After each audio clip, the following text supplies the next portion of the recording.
wrestling fans of planet Earth that's in quarantine right now. This is the RSN Wrestling Podcast, the only podcast to listen to that fulfills your wrestling needs. This is the big guy, Rich. On the other lines, we have Sal, the mastermind. Hey, what's up, guys? And we have a very important person here who runs 2 websites, 2 podcasts. Man goes by 3 names, but we just call him NJL, Nicholas Jason Lopez. Top of the evening. It is great to be here. Today's episode of the Running the Rope special. This is going to be an interesting episode because we're going to be going back in time for the last week and a half. We're going to be covering last night's episode of Raw, going all the way back to night 1 of WrestleMania that was too big for one night. So I'm going to send it over to Sal, who's going to lead the way into the episode. Sal, take it away. Definitely. I mean, yeah, so we usually have our bankrupt segment where we just go ahead and break down all the stuff that's happened in pro wrestling, basically at the time being. Being, of course, that this is the quarantine kind of thing that's going on right now. What better time? Of course, there's a lot of content. Well, not a lot of content, but still, some stuff still going on in the wrestling world. But beyond that, I mean, we're going to be here just kind of breaking down all the stuff that's going on. So starting with, I would say, I think, of course, last night, which was probably the week after Mania, I would say, right? So, Sal, sorry to cut you off, but I don't know if you guys can see the video. But Drew looks pretty damn good with a WWE title around his waist. Yeah. I mean, it's one thing to see that. I mean, of course, we're going to be talking about, of course, Drew winning the title, Mania, all that stuff probably a little later on right now. But, I mean, basically looking at this whole thing going on, basically it's just, walking into this whole taping, I think one of the big things was the fact that it wasn't even going to be on. I think the whole mood of the whole show was, oh, is this even going to be on right now? And then the Vince, classic Vince is like, the show must go on. So he's like, all right, fuck it. Whatever's going to happen is going to happen. Shit. Yeah. And it's one of those things where it's like, the show doesn't stop. And I think it was one of the things, too, where they had a contract. They had to follow up with it. NBC, between, like, all the big parent companies of USA and Fox, they want content. And if there's no content, they're losing money. So basically, they have to put something on. So, of course, if you're seeing, we have this whole thing where we're kind of watching through the highlights and stuff. But to see Drew with the belt on, how do you guys feel about that? I want to step in. Yeah. Obviously, it's a long time coming. Anybody who's followed Drew's main roster run up until, I want to say, December was probably very disappointed that it didn't measure up to his NXT run, which I come to find is the common theme across the main roster television. Maybe through no fault of Triple H's, but once you pass them up to the main roster and they become Vince's playthings, you either end up like No Way Jose, or you end up like Alexa Bliss, or the Braun Strowmans in between. Who really you speak of No Way Jose? Look at the way No Way Jose was pushed in NXT. Even modernly, he had a pretty decent debut with Austin Aries, decent program. Sure, he was someone who liked to dance all the time, and his character maybe was a struggle trying to embrace his more serious side to the viewers. But there was never any doubt that you could take No Way Jose seriously. Now, look at the way he was run on the main roster. Basically, a never-ending conga line that never really got to prove his wrestling skill. And even to this day, he's still kind of looked at as jobber number 67. Now, I think this is kind of par for the course. I can't say I'm really surprised. No Way Jose on the lower end of the NXT spectrum, but he was still pretty damn good, even at his best, in that kind of questionable booking of his character. But once he got to the main roster, a complete joke. But again, I digress. I do think Drew has a lot to prove as a champion, and I think he's someone that the company should run behind. More so for the fact that he could get people behind him. I think it just kind of took that little spark. I don't know if it was that week that he randomly turned face, or perhaps it was the countdown to get the Claymore kick over, or if it was just the idea of, hey, Paul Heyman's running a show. This guy seems to have the it factor. Let's put the title on him and hope for the best. Now, don't forget, he was supposed to beat Lesnar in a crowded stadium anyway. We all kind of knew once he won the Royal Rumble, and it's just fortunate that the Rumble happened the way that it did, because he still had a full stadium to embrace this guy, and the Royal Rumble is really a tale of two matches, if you will. And his obviously everything leading up to the elimination of Brock, and then McIntyre basically besting out the other talents in the ring. This has obviously become a good thing. It's been good for everybody. But, I mean, McIntyre, for somebody who was supposed to have this Mania moment and more so or less circumstances kind of took that away from him, is still making the best out of the situation. And, I mean, beyond the Big Show thing, which we'll get to shortly, he seems to be the quote-unquote fighting babyface champion that Impact Wrestling had pushed him as for a long time before he went to NXT. And it's finally good to see a glimpse of that here. As I know this time last year, Drew was kind of being pushed as the Scottish psychopath who was on a never-ending course with all three members of the Shield, and it culminated in a match that was pretty anticlimactic. Now, if you compare his 2019 to his 2020, it's almost like night and day. So I think a lot of us will say McIntyre is exactly where we would like him to be. Now, can he maintain through all of this pandemic talk and empty arenas and unforeseen circumstances? Can he run with this title reign and make it something?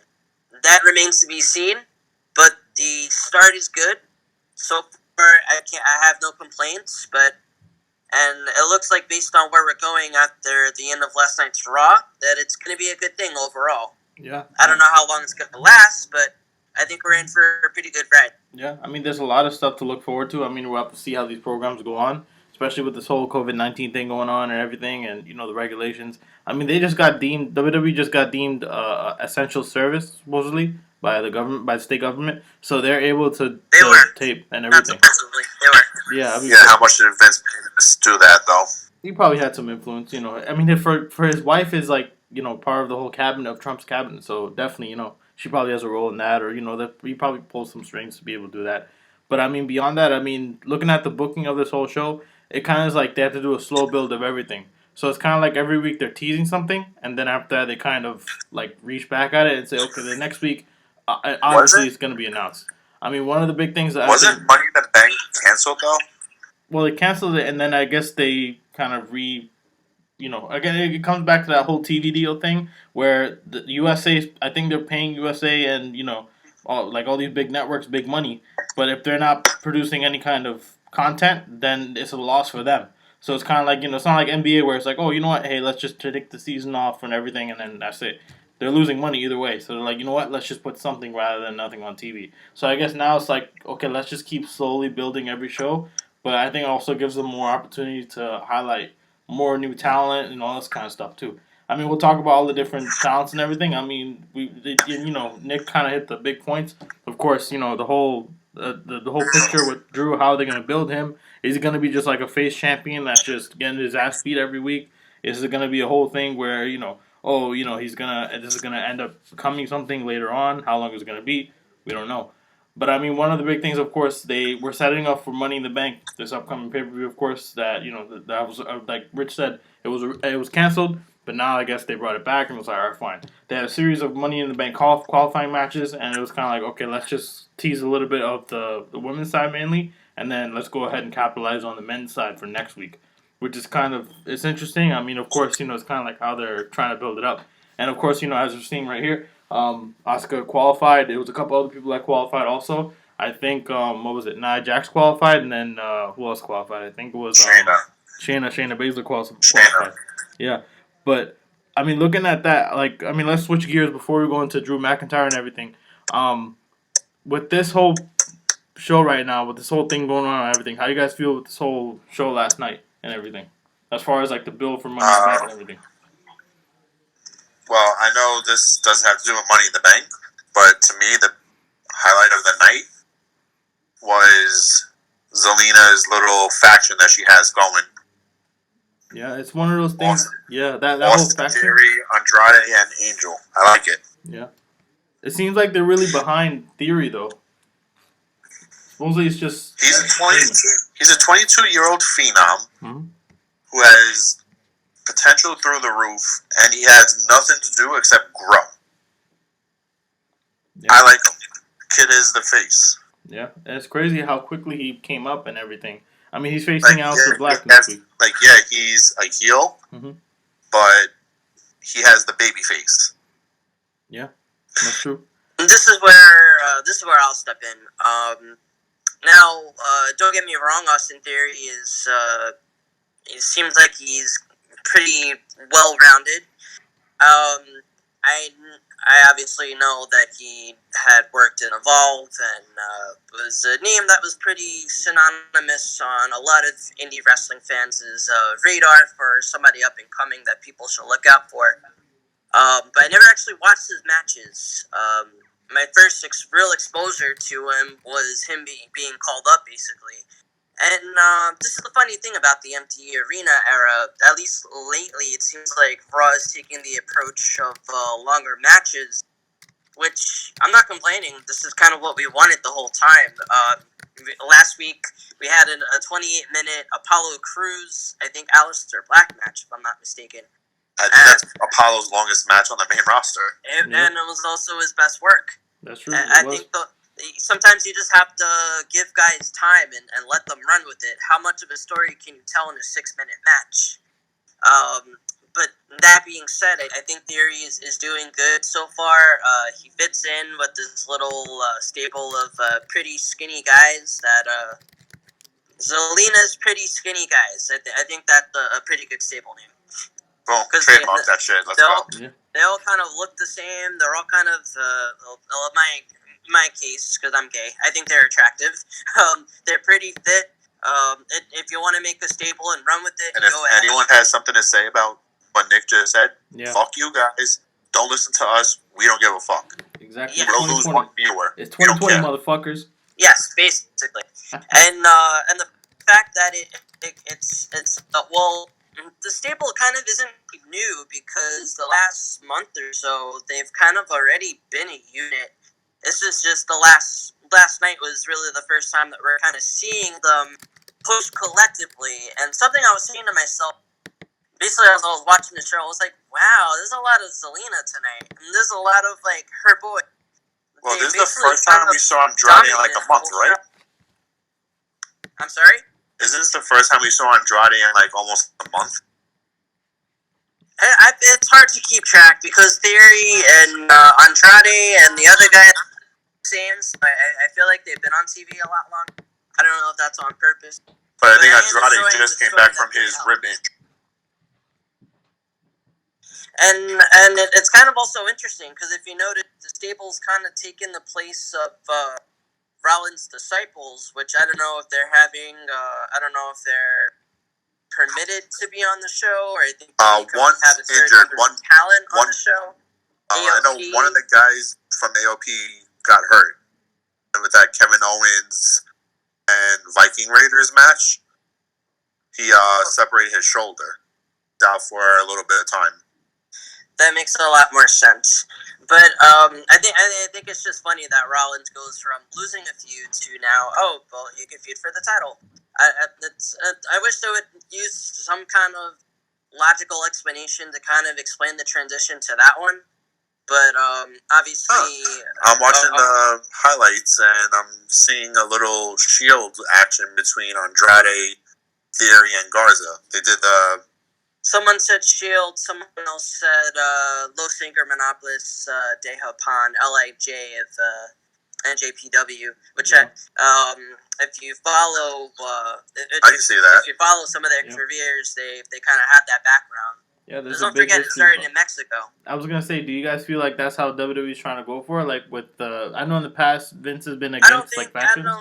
I don't think it's on purpose. I think it's just the way that their characters are embracing the spotlight. If some people, because don't forget, every wrestling faction kind of calls back to one another. You got the NWO, you got Undisputed Era. Their music kind of sounds like the NWO's music.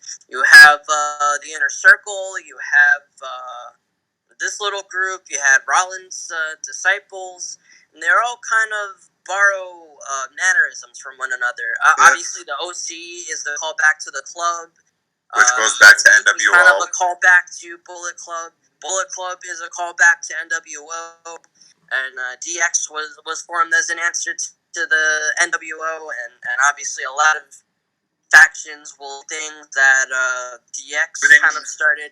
Everything is a callback. Fights off each other. Yeah. It seems like borrowing little things from here and there and getting inspiration, and I guess saying, okay, let's just meld this into the current atmosphere right now. I know, like, one more last thing about Austin Theory. I think he was actually the fastest call-up. He is, indeed. And I think he's only been in NXT for, like, 3 months. Yes. Yeah. And just to piggyback off that Sal said before, that I just want to correct you on. Money in the Bank was never canceled. The event itself wasn't canceled, but the live arena that was going to hold the event, that got canceled. But the show itself was always slated to happen. I guess it's just happening now in the Performance Center, which I guess is something that we're going to have to get used to. I don't know for how long, but I think it's just funny, though, because you think Vince would be able to work around the loophole of, we need live. I mean, couldn't you do something like WWE Backstage? Couldn't you have like a live studio sit-down Tuesday Night Titans type of show, and couldn't that count as live content? Because I feel like this is going good until somebody gets a positive case. Yeah. Until somebody on the talent gets a positive case. Someone on the right has it. Well, they said WWE caught a case, I think, allegedly, earlier in the week. I haven't heard anything. It's not one of the on-air talents. It was somebody who I believe was involved in production, and since then they're reported to. I heard one of the commentators had it.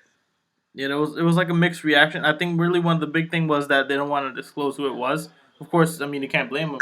Of course, if HIPAA laws and everything, you can't just say, on blast. Oh, this is the employee that got it. It could be somebody they're trying to hide. They're trying to say whatever. But supposedly that they just said was that they contained it. They controlled the situation and they found a way. But again, you gotta think of this too. The morale of the talent that's actually there. That's kind of like, okay, you have to be there to kind of be in the match. If you look at like a ring situation, we'll probably talk about later on. They're obligated to do it. They're obligated to be there and actually perform. But when Vince says, "Hey, you should do it," they're gonna of course do it. This is their job. They have to comply. So I think it's one of the things where it's like now it's causing it's causing a very kind of tense environment in a sense. But at the same time, I see it also as kind of like an opportunity. Like you saw, there's a lot of new faces that we saw last night. Like with Austin Theory, with even Oni Lorcan. Like he never really had a match.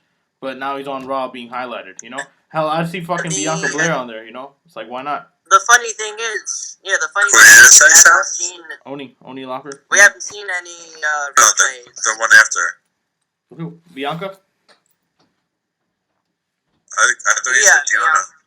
Yeah. Oh, Bianca Belair, yeah. For me. No, I thought you said Gianna Purrazzo. Bianca, oh my god. Let me just break in with this. I think something interesting is that if you notice the last few live shows that they haven't resorted to playing classic matches in their entirety. I don't know if that's it's something maybe the networks looked at as a possible breach of contract. Like, we need 3 hours of live exclusive content, no callbacks, no replay. So maybe perhaps that's a factor. But I think in any capacity, the viewers are going to win because ultimately if we get 3 hours of Andrade versus you throw him against anybody on the roster, I think you'll get a good match. And the same could be said for Theory, and the same could be said for the other guy. I forget who the other guy is. Angel Garza. Angel Garza. Yeah, Garza. I think you can throw those three against anybody and get a decent match out of them. It just depends how long we're gonna. But I don't know if we're gonna see. Who's the babyface trio that kind of stands up to this. That's something that they still have to develop. And it'll be the same thing like with Seth Rollins and his guys. Yeah. Let's just throw Kevin Owens and the Prophets, Kevin Owens and the Viking Raiders. Maybe, but how many people can you have in the ring in this new era? That's something that they haven't really. It seems to be that the limit is 5. Yeah, it could be. Again, it's kind of hard to say exactly with all this stuff, but I think it's one of the things too where it's like, yeah. I mean, sorry to interrupt, but Money in the Bank match traditionally has 7 competitors, and I don't know if they're gonna have the full 7. I don't know what the plan is for that. But I think it's gonna be 6. I feel like it's gonna be 5. I feel like because how many? Because don't forget, while in this sport, which I think to call it essential, I think kind of. It might be a little bit of a slap in the face to some of those like frontline workers and grocery store owners. It's not essential; it's entertainment. But I'm not doubting that McMahon's connection to Trump and Lindeman's involvement, obviously, and obviously Governor DeSantis is pretty involved with Trump. I think they're all kind of working together. Obviously, we haven't seen that kind of deal with AEW unless they try to pull something similar. But AEW is pretty covered. They've recorded a week's worth of content from what I understand, so they're pretty much set to go. I want to say until May or June, perhaps. I think they said there's enough Double or Nothing. June. Yeah, but Double or Nothing isn't happening now, unless it happens in any sort of other capacity. I mean, time will tell, but it's definitely not happening in Vegas. But I guess we shall soon. Yeah, it's one of those things. Again, it's an unpredictable time. It's hard to say exactly what's going to happen, when it's going to happen. I mean, we just got to keep rolling with the punches and seeing what's going to happen as time goes on. But I mean, as looking forward at this, it's just kind of like, again, it's kind of like a slow build. They keep on bringing new things. I mean, of course, they had the recent match, of course, with all these things, the qualifying matches, highlighting new talent. Again, bringing out different kind of things. Of course, now they're highlighting different kind of things. Like, I think last night they were highlighting Triple H's 25th anniversary or something. So that might be something that's going to happen later on. Maybe it's some kind of angle. Who knows? We don't know.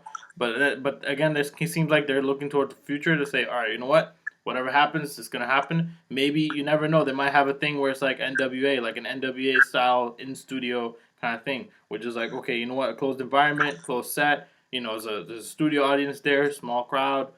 Maybe that works, But they can't. I don't think they can go to the point where it's like, let's go to the basketball stadiums and like baseball stadiums. Let's just go ahead and start ripping out seats and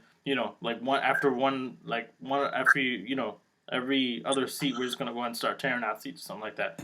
I don't think they can really do that. I'm already seeing news stories break out that live events, sporting events aren't gonna happen until fall 2021. I'm seeing today Bloomberg News just reported that social distancing rules aren't going to be phased out until 2022. So all of this kind of happening all at once is pretty interesting. But the answer is nobody really knows what's going to happen. I mean, that's right. It's still relatively new. We're just dealing with it in terms of how it's inconveniencing everything. Yeah. Yeah, I mean, like let's move forward with this.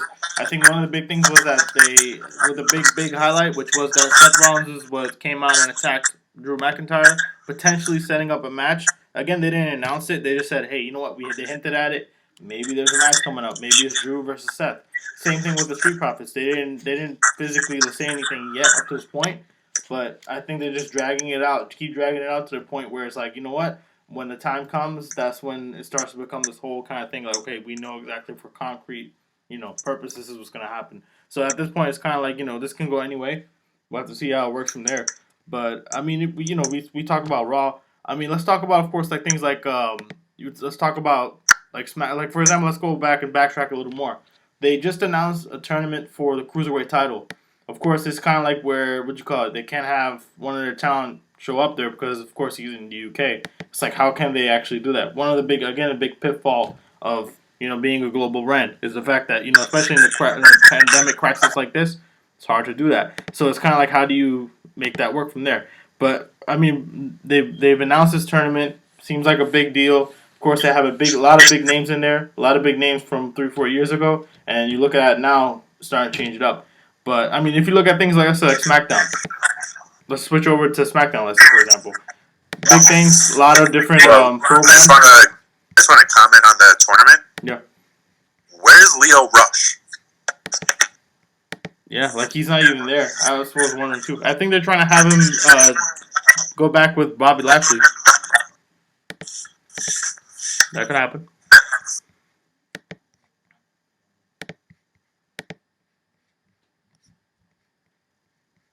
Yeah, but I think it's also one of the things. I mean, it's it's still unprecedented to see what's we don't know what's gonna happen from there. They just recently had this thing with Lashley and with I think Lana. There was this whole thing teasing that there was a breakup. Again, it didn't happen. The next week that'll be the show for next week. Thank fucking God, because that is the most boring fucking storyline. Exactly. So I think this is the opportunity now. I think that whole angle is just boring. Honestly. Which one? For which one? You mean with Lashley and Lana, or Lashley and? I mean, I'm not. I think the Lashley one has potential. I don't know where it's leading. But I still think it's just because I want Lashley just to kind of be that monster dominant heel that he was in Impact Wrestling in 2016, and he's not getting anywhere close to that. So I don't know where it's going to lead. I don't know if he's going to be like one of those aggressive baby faces. I don't know if he's just going to be a standalone heel.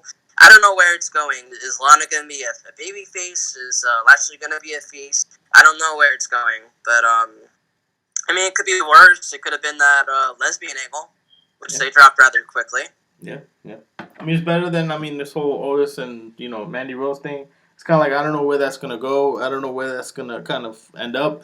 Like, I think that's a great storyline. It is a great storyline, but then they keep on dragging it out. It's like, you know what? Like, this should have ended at WrestleMania. I think that's where they should have stopped it, and then that's it. Just move on. Maybe something else. Maybe they have, Otis. Maybe they have Mandy Rose, be like as a valet with, heavy machinery and become like a whole, like a thing. Is like if you remember back in the day, with like let's say Legion of Doom and was it Legion of Doom? Or was it Animal and Hawk? I think it was Animal and Hawk with Sunny, like for example, like maybe something like that. With Sunny. Yeah, something like that. Like maybe some kind of thing where it's like that, and it maybe Golden Heavy Machinery. There you go. That's golden. Yeah, see exactly. So that works perfectly. Like that's again, there's so many ways that they can go, but to keep on going back with that, it's kind of like I think we all know what this is really going towards. With the whole Sonya Deville, Mandy Rose kind of angle. I think we all had theories. It's starting. Some parts are starting to come out, and it's kind of like, all right, I thought that was going to be a lesbian angle, to be honest. Yeah. I feel like they're still teasing at it. I think this is going to happen later on. That's probably where it's going to end up. You never know.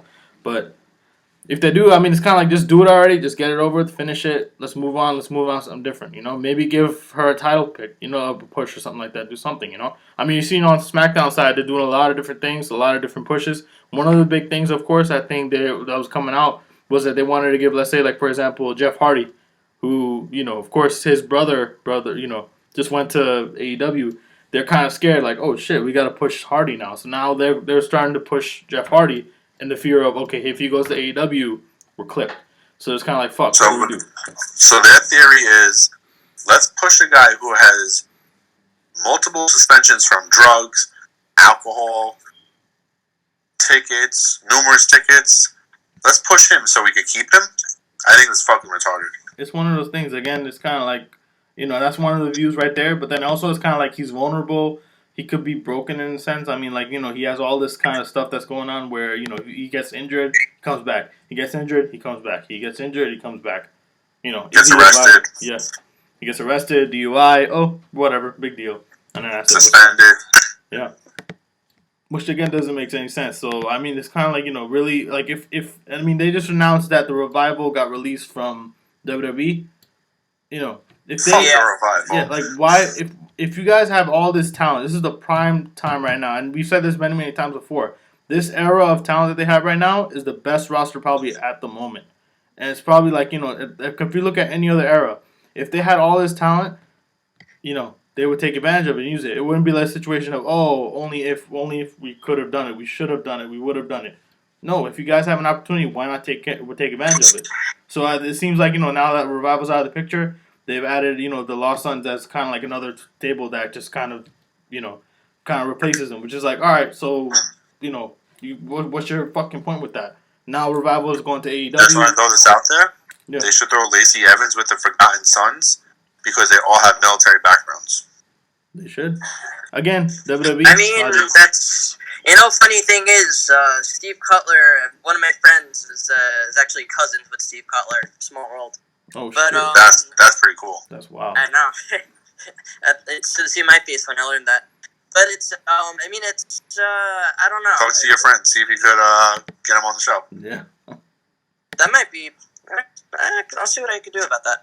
But going on to your point, and I guess it's pretty obvious. I mean, WWE's trying to steal AEW's thunder. They obviously want to downplay this and not make it bigger than it all kind of already is. But I mean, the revival is criminally wasted on main roster television outside of a couple of spotlight feuds, but I think it's safe to say their not Usos, but their NXT days were probably their best ones, but I'm sure they'll flourish in AEW's tag team division, and obviously with any non-complete clause, they wouldn't be able to appear on television until July.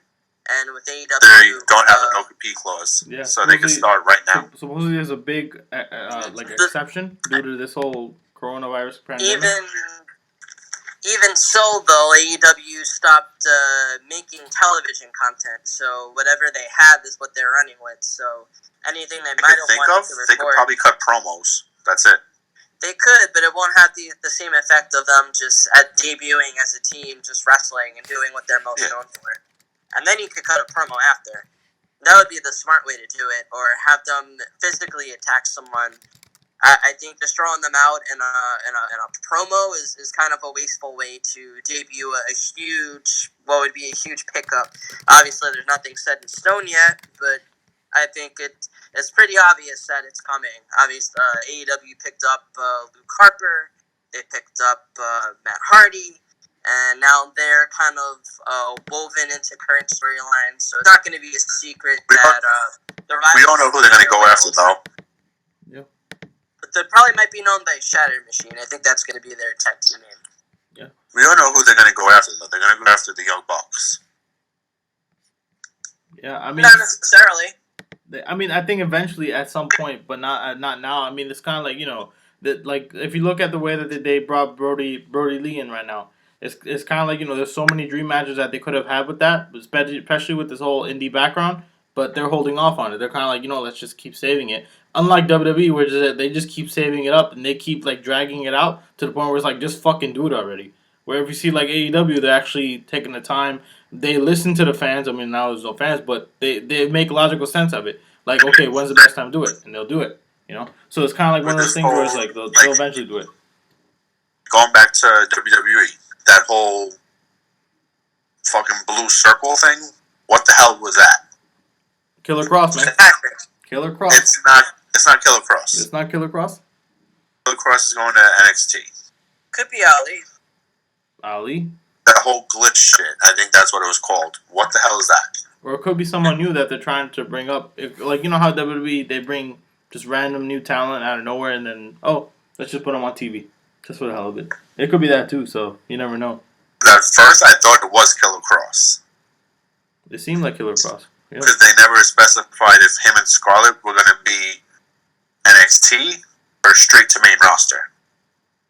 But they appeared at the end of the Gargano Ciampa match from last week's NXT episode. They appeared in a car.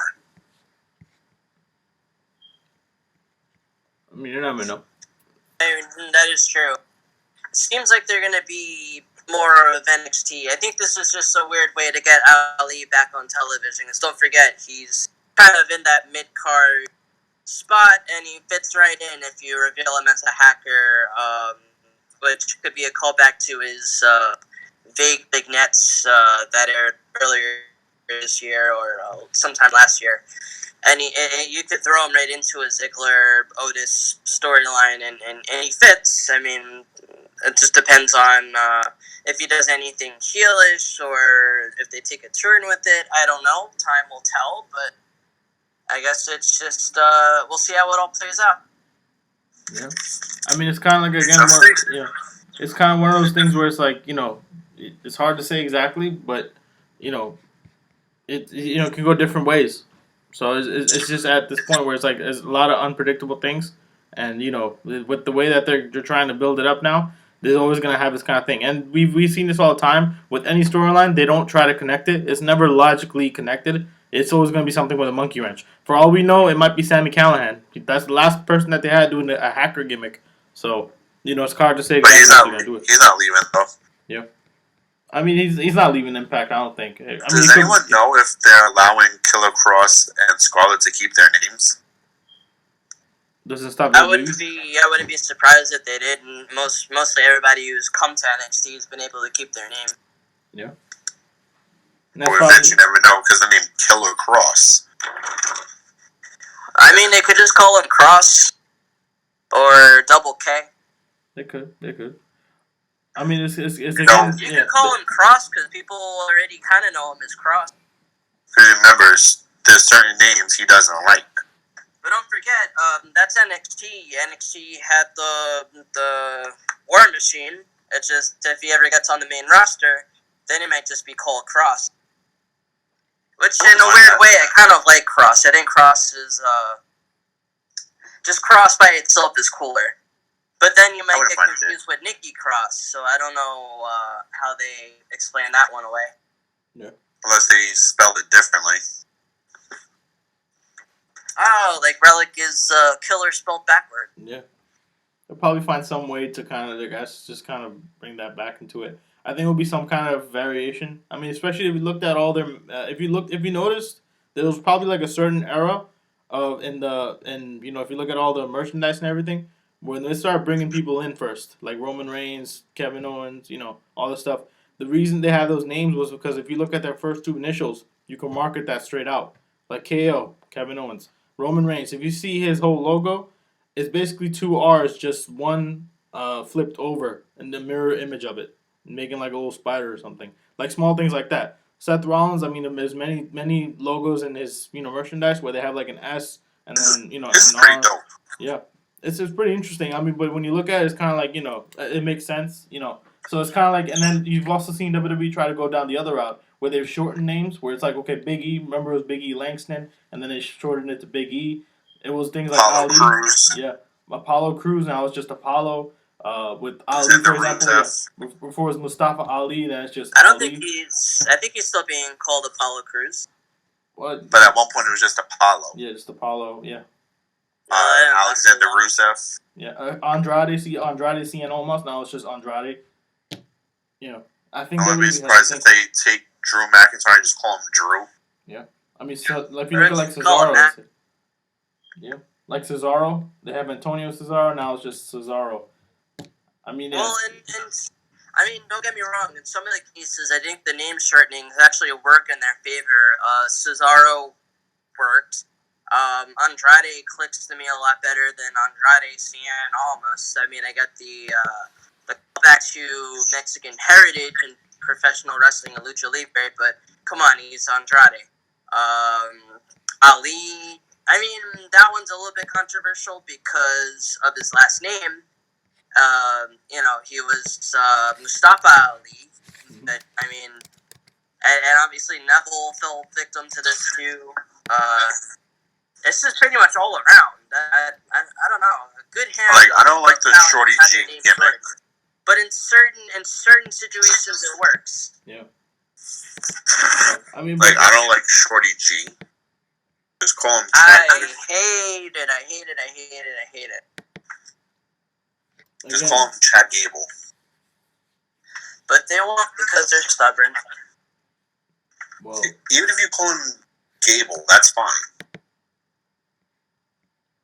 But Shorty G, come on. Yeah. It just, again, it kind of brings up the fact, and then you see these guys are not being used, you know? They have Corbin, then they just brought in the King. Another one. Yeah. Elias. His name was Elias Sampson. Yep. Totally brought him down. Like, you see Baron Corbin, now it's just Corbin. You know, again, it's kind of like WWE just wants to have that kind of thing where it's like, okay, one name, synonymous to it, that's it. You know, simple. Simple, easy, quick to learn, that's it, you know? There's going to be a point where it's just going to be all initials, that's it. So we'll be like, oh, okay, A, B, okay, C, okay, we know who that is, D, you know, whatever, etc., etc. It just kind of brings up this whole thing where it's like, all right, fine, you know, we're just trying to do this as just semantics, and I think it's just Vince, just being Vince. So that's one of the things, too. But, I mean, moving on, let's talk about, we talked about pretty much SmackDown, briefly breeze through AEW NXT.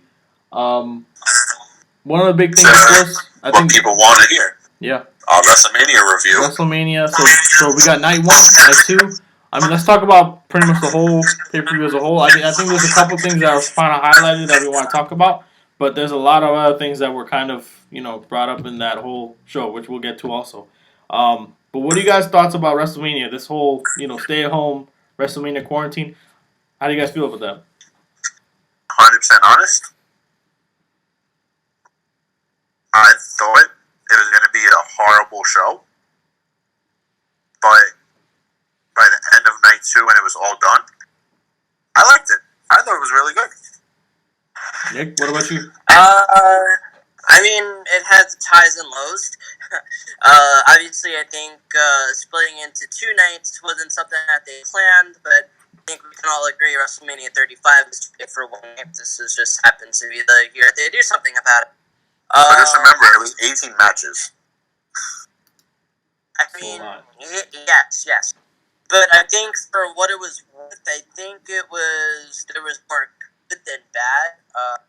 Obviously, what sticks out the most to people are the cinematic matches, which, I mean, if we're going to get more things like that, that kind of opens up the possibility to different feuds that you might not have gotten before. You can pretty much do whatever you want in this cinematic setting. And obviously, those 2 matches were kind of the highlight of the weekend, and it was true. They were right in that. As far as in ring, I think Owens and Rollins is up there. I think the 3-way ladder match was there. Everything else just kind of fell short for me. I don't know if it was the lack of chemistry or Byron Saxton's suit. My God, what was he wearing? I don't know. But I think the highlights for Mania for me were the ladder match, Rollins and Owens, and the 2 cinematic style matches. And I think ultimately that's what Mania 36 will be remembered for. I mean, yeah, obviously you had McIntyre's big happy ending, but you kind of need a full stadium of roaring people to really have that one remembered. Yeah, I think. What was the fan count? Like the attendance? Does anyone know? 1. No. It was probably 0, man. It was probably below 0. No, it was 1. You had the 1 attendance record. You had the 1 giant fan. Are we counting cells? No, we counted that 1 giant fan. Probably. There probably wasn't one. It was the most social event in WWE history. It was indeed. Yeah. Yeah. I mean, if you saw, which isn't true in the least. Were you guys live tweeting during Mania? I was. Man. I'm mad. Hold up, that could solve this problem. Let me check my Twitter machine. I was because I was actually the first time actually was actually opening up Twitter and actually seeing it was just you could see every second. It was all about Mania. Something was going on. Even small spots. It's fun, right? Yeah. That's fun. Fucking fun. Oh my God. A little bit more than a year. Yeah, definitely. And it's one of those things where it's you see it, it's kind of like there's always a reaction. I'm scrolling down. Yeah. My Mania stuff. Real interesting stuff. I mean, if you look at the way that they had it, it was just kind of like this is probably one of the most. It was actually one of the most like revolutionary kind of things. It was kind of like especially with the time, of course, going on. It's still kind of interesting to see that there was still that engagement with the fans and everything. They were into it. Why not? So it was kind of one of those things where it was Okay, like, here we go. I got some of it. Let's see. Oh wait, hold on. It goes back a little bit more. April 4th is when it. So let's see. Oh, where are we at? Okay, a lot of retweets. Really enjoyed that women's tag title match more than I thought I would. I was kind of pretty impressed by the Kabuki Warriors Bliss Cross opener match. I think everybody worked hard, and it kind of showed through. It was a pretty good opener. It was a good match, yeah. A lot of good I stuff. didn't expect much going in.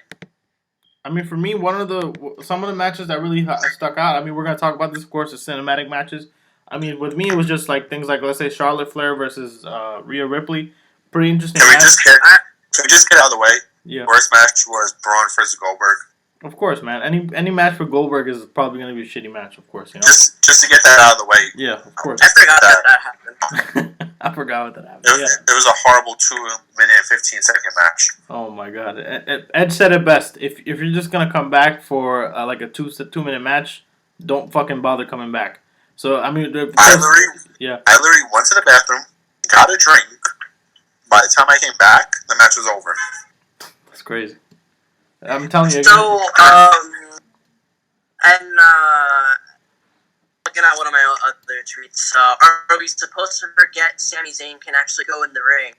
That was something that I was frustrated about too, because don't forget we had Daniel Bryan against Sami Zayn on a freaking WrestleMania card, and instead of the in-ring clinic that everybody expected, we just kind of got the swarmy heel manager Zayn. Which, don't get me wrong, I love the character, but it's WrestleMania. Come on, if you're gonna book that, at least go all the way with it. Because I don't think they're gonna do that again.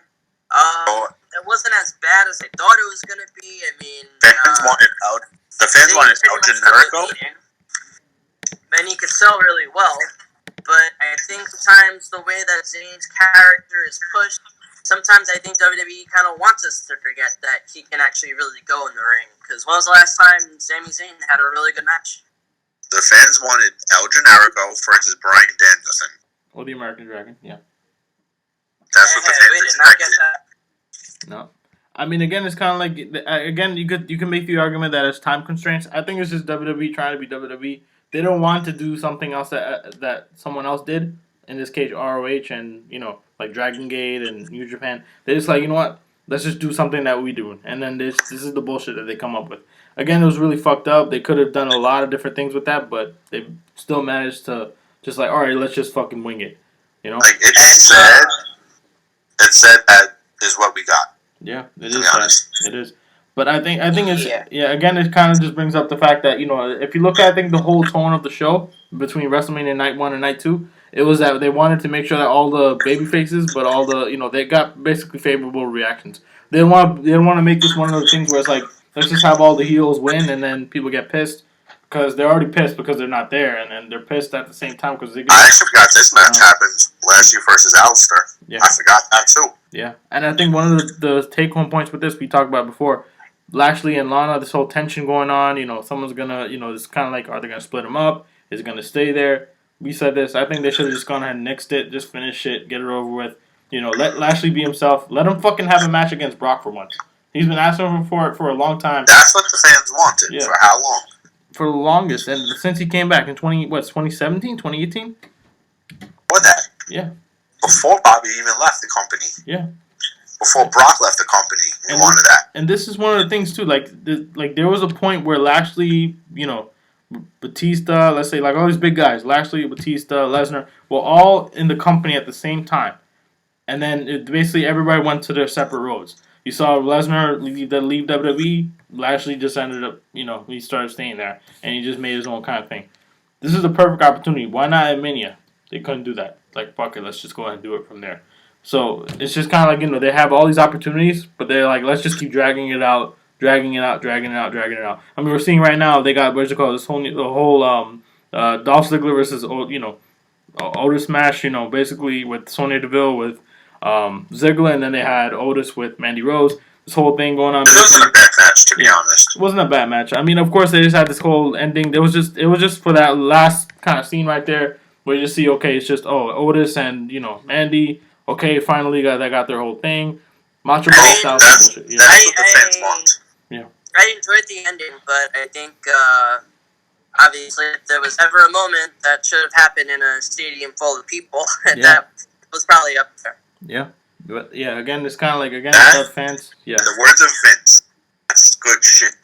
It was. I mean, we're gonna get to that. We're gonna get to that too. But yeah. Speaking of which, still going on night one. I'm still looking at my my tweets. Here we go. Not Firefly Funhouse, but Boneyard match. And I think this got more traction on Facebook when I said it in a comment. Got like 14 likes. But basically, I said this Boneyard match is the strangest episode of Lucha Underground yet. Yeah. And I still kind of stand by that. It's a fact, yeah. But in retrospect, it was very good, very well polished, well shot. Triple H had a hand in the production. Supposedly it took 8 hours to shoot. 5 days to set up, 8 hours to shoot. Yeah. It came out very well. Yeah, it came out very well. I mean, it was very unexpected because to people who never watched wrestling before, they were watching that and it's WrestleMania because people are going to tune into WrestleMania because WrestleMania, that must have been a strange experience for them. They're like, what? This is wrestling now? This is weird. Guys, can we bring up the screen that's on right now? The Orton Edge Chris Benoit moment. That was a cringe-worthy. That was cringe-worthy. See, I don't understand that. Like, I don't understand that though. Like, they referenced that this is during the week of Dark Side of the Ring premiered, and they just go ahead and they say that he hung himself around the noose. I mean, I work in a business. Well, it was the week after. Yeah. Because I believe it aired the week of March. Yeah, but then it's kind of like I don't think they intentionally made that spot to say. Let's just do it in the reference. I think they did. I don't think so. I mean, at the same time, I don't think it was intentional, but I think it was. It just happens to be the right time. Was a little bit questionable, given that the majority of wrestling fans had watched that documentary. Yeah, that's right, and so I think it probably doesn't take too much to the imagination to kind of see that imagery. And besides for the fact that as much as I love Edge, I've always been an advocate for Edge, even as far back as like 2006, when everyone wasn't really on his side. I really wanted to like his comeback match, but it was way too long. It was kind of a longer version Gargano and Ciampa did a week before. And it was kind of like a tour through the Performance Center with a few like slick spots in between. The fact that they taped it, though, I'm a little bit shocked that they let the whole thing run through. You could have gotten out snippets of that, those transitions where they're walking from one place to the other. They could have cut out some of it. Obviously, there were a few kind of well-laid spots in between, and I guess I'll thank Edge's wherewithal for hardcore match awareness. But I think in the grand spectrum of things, it was just a match that was too long. Edge actually spoke about this on recently in an interview. I believe he said that because he's heard a lot of like negative feedback on the match, but he said people were congratulating him, and the fact that we're getting a match in 2020 in of itself should be something to applaud. But he said that Bret Hart had texted him and said that was one of the best matches he saw. Like, it really looked like a real fight. He commended his performance. He said a text from Bret saying that weighs more heavily than the opinion of wrestling fans who he doesn't. So he does have a point there, but, I mean, they could have, just for the sake of quality, I think it was missing a big ending. I think Edge should have speared him off the truck. I think they could have done it safely. He could have had a moment with that big ladder. He could have done something like that. Landed on the truck. Could have done something like that. I think it just kind of lacked the big ending that it was supposed to really have for a feud of this magnitude. But I think the intensity was good. I think both men were kind of on point. But I think the match should have gone 20 and had the same exact effect. And I think it would have been a lot better. Yeah. Did everyone hear what Uncle Dave said? It was what it was. Did everyone hear what Uncle Dave said about this match? What do you say? Uncle Dave Meltzer, exact words, this match is Chinese torture water. I mean, it's kind of like with It Dave. It was long and plotting. I did kind of fall asleep. I personally think that watching Gronk, any part of WrestleMania, that was torture for me. Like playing like any of those segments would just cringe. I was just like, they had to have their celebrity appearance. That was gonna happen the whole time. But of all people, they had Gronk, this annoying fucking elf-eared looking motherfucker, just come up on screen doing some cringy ass shit. It's like, oh my god. And then you see all these things. It's kind of like, I'd rather see, I think, Edge and Orton. I think one of the things that really pissed me off about that was just the fact that it was just so long, and it was so like, there was points where it's kind of like, where is this gonna end? Is this gonna this is just like, I understand they're trying to tell a story, but there was intense moments. They were trying to connect certain things and everything, but I think they could have speed up the pace a little bit, made it into something. Instead, they kept on dragging it out to the point where it's like, okay, now it's just labeled as an extended tour of the Performance Center. So I think that's what it's going to be kind of known for. They're trying to emulate, I guess, Gargano and Ciampa, but it ended up becoming, this whole thing where it's like, all right, you know what? Kind of took some luster off of that, But, I mean, yeah, we talk about, of course, Orton and, Edge and all that stuff. A lot of good tag matches, of course. You see, of course, on the screen, Austin Theory and Angel Garza versus Street Profits, really good match. I mean, of course, you got to think of the fact, this is the same week that they taped, with that spot where, you see, Montez Ford just going ahead and just diving off and hitting into the, the... I swore on my life, I thought he broke his fucking back. Man. Yeah, that was some, like, Mike Tyson type shit. Like, I broke my back. Spinal. Yeah. But, yeah, I mean, of course, there's a lot of different kind of things you could say. This is kind of like, all these kind of matches that they had, it was kind of ill sequence for them because it's like they literally taped the Raw after Mania, and then they started taping this. And I think the big thing was that the fact that they didn't want to... what was it? Nick, what did you say it was? Was the Raw after Mania before WrestleMania that's after WrestleMania? Bizarre shit. Precisely. It's fucking wild. And I think the big thing they said was, if you see that whole WrestleMania sign in the back that they had, they said it took so long for them to construct that, they didn't want to just go ahead and say, okay, let's just go ahead and, tape Raw after we do that, because they were scared, it's going to take too much time, and then they're going to miss the deadline for the stay-at-home order. So they're like, let's just tape it all together. Which I understand that, but it's kind of like, it kind of seemed kind of odd for them. I mean, you can't blame them. They had all this stuff that's going on at the same time. It's kind of like everything's out of sequence. Doesn't fit the picture. Again, only if it was live. Only if there was fans. Everybody could say this would have been a better show. Definitely. But again, to be honest, the Raw after Mania didn't even feel like a Raw after Mania. It didn't. It just felt like they just glued some stuff together and said, all right, let's just fucking do it. But yeah, I mean, they at least tried. I mean, there was a lot of different things that they tried to do. We really want to see things like multi-man matches and stuff like that. They had a women's title match.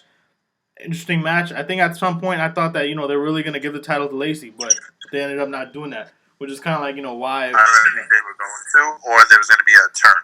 Yeah, or I think a lot of people were teasing for that. Like, okay, let's just have a turn with Sasha and Bayley, but that didn't happen either. So, I mean, there's a lot of stuff where it's kind of like, they wanted to make the fans happy, but not too happy. I mean, of course, let's talk about this as a whole. Of course, why would they make the fans happy? Again, that's WWE. They like to go and just sprinkle a little bit of that on top, So we're not good. We're not good shit. We're not. No. But I mean, let's brings us to probably the last. I think one of the highlights that we got to talk about: the Firefly Funhouse, John Cena versus the Fiend. If you've never done acid before, just watch this match. Exactly. Yes. Pretty much on point. I believe I tweeted during it. I did some retweets too. I'm legitimately pissed that I wasn't high for my first viewing of the Firefly Funhouse match. Man. Who among us hasn't wanted to see John Cena in an NWO shirt on an imaginary episode of WCW Monday Nitro, realizing his own hubris and cruelty after pummeling a gluttonous pig puppet to death? Bray Wyatt and John Cena Firefly Funhouse match. Basically, the Simpsons moment where the replacement store clerk at the Cookie Mart is calling Jimbo over and he's like, "Hey, come here. Now, hurry up. You're you, I'm me." And Jimbo's just confused. He's like, "I'm me?" Which, pretty on point. I also did some tweeting myself. I thought I saw CM Punk spliced in the footage towards the end, which, if you look closely, his kiss before he hops over the barricade is in there, which technically does count for a Mania appearance. It's hard to... Well, one of the things... Technically, it's true. Yeah, one of the things I got a question about is this whole segment. I don't know if you guys have seen this with Bray and Cena. This whole the Saturday Night Main Event segment. Is that from Hogan? And I don't know where that was actually from, but I'm trying to think. It's like that can't be... like, who is Bray and who is Cena in this scene? Is it basically Hogan and Warrior? Hogan and Warrior, I'm thinking, right? Maybe they have Cena playing this, playing the role of Warrior, like throwing a little bit of Easter eggs. But I think he was just playing, with him and the dumbbells and stuff like that. And then you have Bray playing basically Hulk Hogan. The funniest moment is when Cena swung. Yeah. Bray ducked, and he says, "You can look, but you can't touch."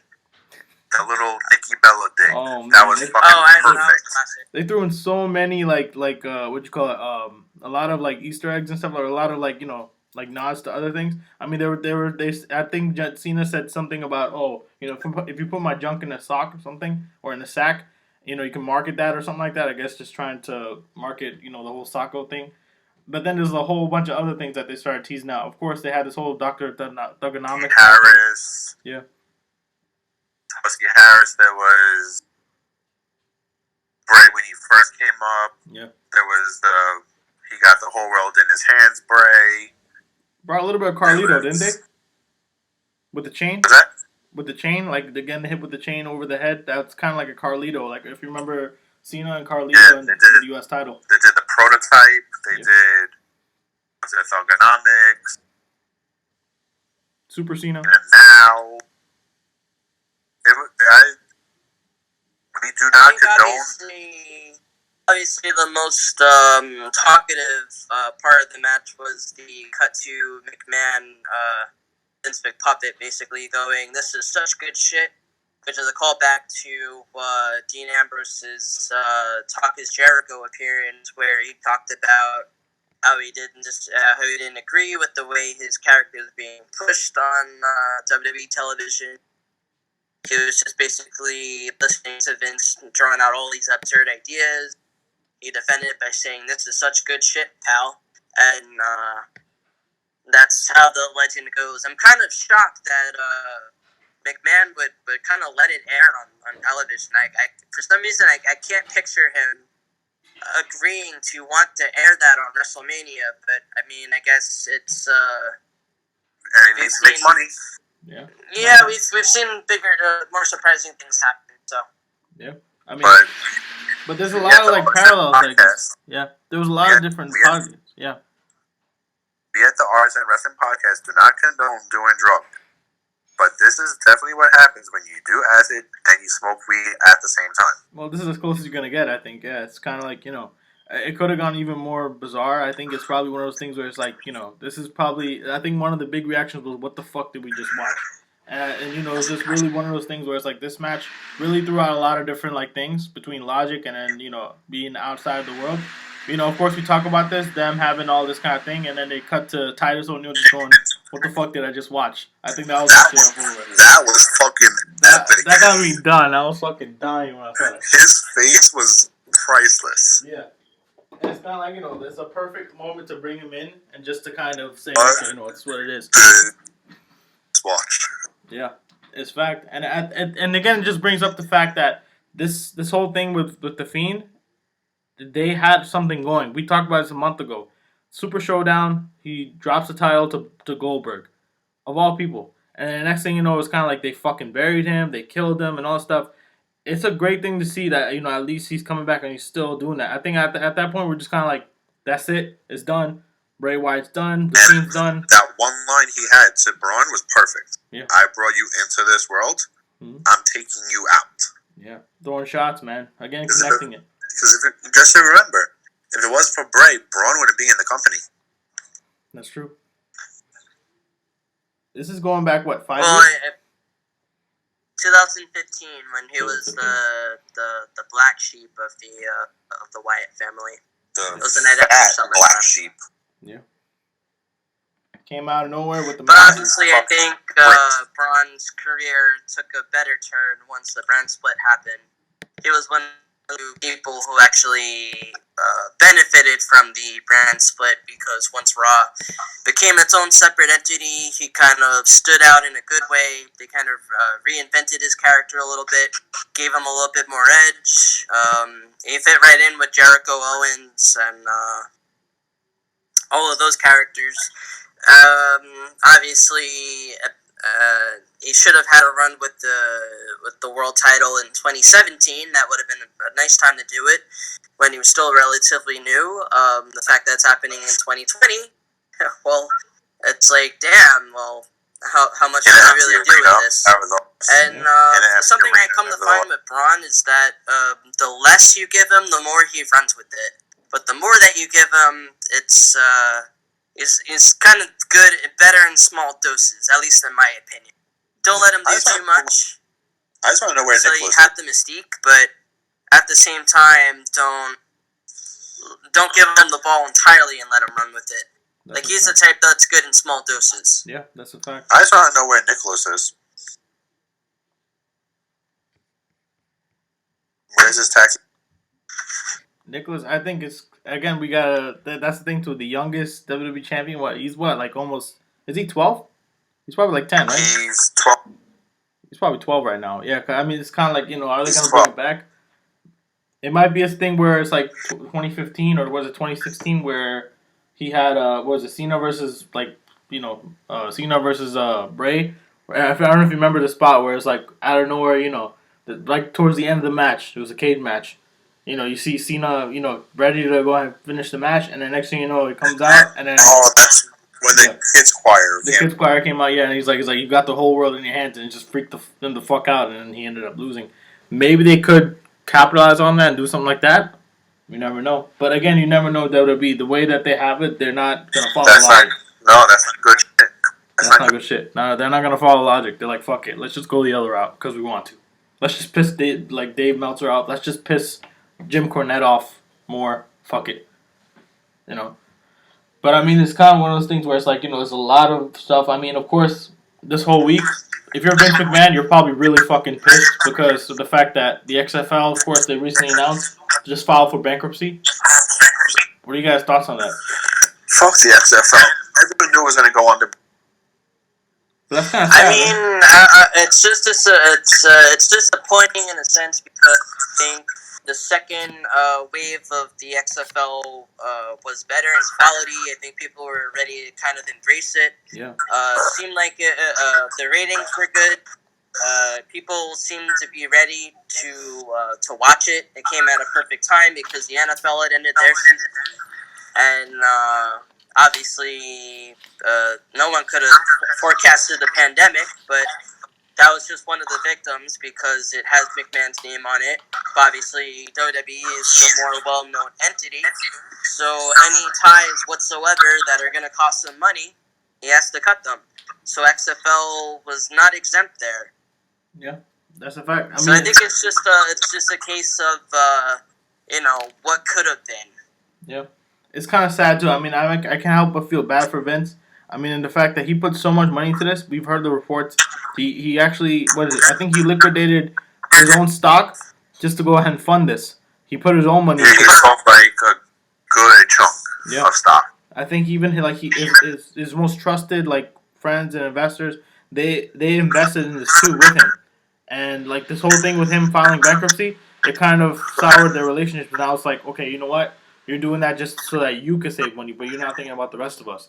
And it kind of again, you can't help but feel bad because this is the first time it failed because there was a lot of stuff that went wrong. The second time they were trying to fix these things and change it up. I could tell you, like I had a coworker at the gym where I work, and he's telling me he's like, "Yo, this whole XFL thing is really blowing up," and he was telling me the whole time like, "Damn, I can't wait for the next season." It was Like, good. yeah, I can admit it was good. I watched it. It was good shit. imagine like I'm not a football fan, but imagine this like if it's not like imagine if like I watch basketball though, but like imagine football all year round. That's a pretty big thing, you know. It's like holy shit. Like I could watch football for the rest of the year. If you watch let's say like NBA stops and ends during a certain time, and then there's an off season. With WWE, all year round, you could watch it. We don't have that problem. But all these other sports organizations, that's a That's problem. why a lot of wrestlers don't like actually wrestling. Yeah. Because how much do they actually get off? Not that much, yeah. They're on the road. I think Roman said in an interview, he's on the road 320 days out of the year. He's Wow. only with his family 45 days out of the year. Yeah. It's a tough thing. And I mean, it's kind of like, again, people might say, oh, it's fake, it's this, it's that. These guys are actually risking their lives, doing their stuff. We said it many times. But I think it's kind of like, you look at it's still a sports entity. This is what they're doing in there is still athletic. There's a lot of stuff that they put into it. It's not like they're just ballet, it's not ballet. Like, okay, let's just do this. Let's make sure there's a crash pad before you go ahead and land on that table. There's none of that bullshit. It's just like if someone gets hurt, they get hurt. Someone doesn't go spot, they go spot. They fall the wrong way, they can be paralyzed. Exactly. Look at Draws. Yeah. He landed the wrong way on a powerbomb from D'Lo. Yeah. Guy's in a wheelchair. Yeah, sad stuff. And I mean, it's kind of like, again, they'll stop the whole game. They'll stop everything. In WWE and wrestling, period, they don't have those Show situations. must go on. Yeah, show must go on. If you have an injury, you better work through the injury. A guy fucking died in the ring, and Vince left. Yeah. Remember that? Yeah. Well, speaking of that, I mean, I think Owen Hart died in the ring, and they let the show go. Yeah. I mean, Well, I think he died on his way to the hospital, but a good part of it was probably on the phone. yeah. It's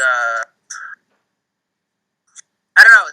It's hard because for the situation, they didn't really know what to do. They would have been criticized if they canceled the show. They would have been criticized if they went on with the show. So I guess in that situation, you just don't know really what to do.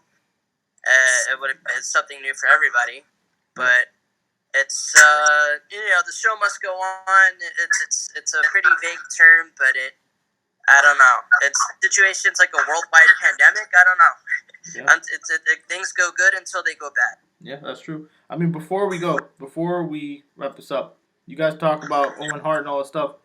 What do you guys think about the Dark Side of the Ring series that are going on? I mean, we talked about, I think in the past, about the whole Benoit series. This recent one they just had was talking about, I think, the Brawl for All. And I think the next one they're doing is about Superfly. Love it. Yeah. It's great. Vice The Man. New Jack, Yeah. I recommend. New Jack, yeah. That one. I mean, I only saw the Benoit one, part 1 and part 2, but it's obviously a very insightful, well-produced documentary with a lot of different voices, so it's exactly what you want in a wrestling documentary that WWE isn't going to make. So I think kudos to them on that one. It's pretty much everything you could hope for. Yeah. Props to Jericho. He does everything. To Jericho, too. I mean, well, he's a producer, isn't he? For one of those things? Or He's the producer and the narrator of the whole season, too. I'm telling you, man. Jericho, he's the That's inventor of impressive. everything. I'm looking forward to episode, I think it's 16. Yeah. The Owen Hart one. Yeah, they're having one with Owen Hart. They're going to have one with... That's the season finale. Yeah, they have one with, I think, with Owen Hart. They're going to have one with Superfly. I think this one's coming up soon. With Superfly's Jimmy Snuka, where they're going to go ahead and talk about that whole thing and everything. They talked about, I think, like, previous things also, like... Bravo has one. Yeah. They've talked about, I think, things like the Brody, Big Brody, what you call it? He got stabbed or something like that. That was season 1. Yeah. Like, there's a lot of different shows. They had one with, I think, Moolah. They were, like, all, in the season 1, they show a lot of different things that happen and, a lot of different, kind of things in the pro wrestling world. Season 2 is better, though. Yeah. If Season Netflix, 2 is so much better. Yeah. I'm telling you, if Tiger King, basically, if they did the same kind of thing with the wrestling, I'm telling you, there's so much stuff that could come out with that, So, it's one of the things, too. It's not just Tiger King. It's also in the professional wrestling world. So, definitely, you got to stay tuned for that, too. But as we said before, Jericho really is the GOAT. He's doing all this shit. Yeah, definitely. Kudos to him. But I mean, yeah, you're the GOAT when you are coming out to your own theme song that you sing. Yeah. But the fans are singing your theme song on a boat that you have your own cruise on. Yeah. Balls on this guy, man. Jericho. It's a fact. But yeah, I mean, that's, we talk about pretty much everything, talking about Mania, talking about all the stuff that's going on. Basically for our April Running the Ropes series going on right now, where we talk about all the stuff that happened in April or at the moment. Again, coronavirus, a lot of stuff still coming up. A lot of things are going to change. We'll have to see what happens moving forward. But I mean, nonetheless, we have all of our different shows going on. We have all of our other podcasts. We have other podcasts coming up soon also. So, stay tuned for that. But before we go, I got to hand it over to NJL. I'm telling you, man. NJL. Tell us about it, man. Tell us about both of them. Both of them, man. Well, things are kicking. Done about a whole slew of interviews with all this free time that I had. So if you're into that kind of thing, check out Music Bugle. Just to give you a little bit of insight. God damn it, I wasn't ready. But for any throwbacks, if you're into that kind of thing, for PWO, you could check that out. I've done reviews for Backlash 2007, Uncensored 1995. So if that is anything that you fancy, feel free to check it out. And I will be having throwback reviews coming very soon, so don't worry about that. That'll be coming soon. As for the Music Beagle, for anybody who has the app Station Head, I happen to have my own station. You can find me at and Rich has it too. And you could feel free to listen to past episodes of Music Beagle Radio. But basically, I've done interviews and with the likes of Elvis Monroe, Cloaker, some of the ones that I've done lately. Just doing a little bit of scrolling. Dendrons, the Ghost Club, the Phoenix Within. Just a whole lot of Q's and a whole lot of A's. But the music never stops, and why should you stop reading? Well put. So, about our 37 million podcast platforms we're on. Yeah, I mean, of course, we're on a lot of different platforms. We're also on the iHeartRadio podcast network. We're on the Apple Podcasts, Google Podcasts, pretty much everywhere you can find podcasts, we're there. We've been there before. Again, we say this all the time. We're about wrestling. We spell wrestling, but also we're global. So we're everywhere. We're also in France. We're, pretty much all the different countries. Again, all this through this pandemic, we're all together in this and all that stuff. So definitely, shout out to you guys. Hope you guys are safe. Hope you guys are healthy and everything and stay, well at this time and everything.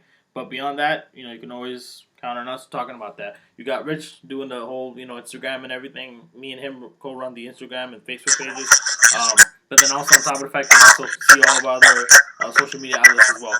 But nonetheless, this is the RSM Wrestling Podcast. This is our Running the Rope series. More stuff's coming up soon. We'll see you guys soon. This is Solid Mastermind signing out. And I got the big guy, Rich. See you later, guys. And we got the Nick Lopez and NJL. That's his new name now. So, we'll see you guys out. People. Yep. We'll see you guys out. See you guys.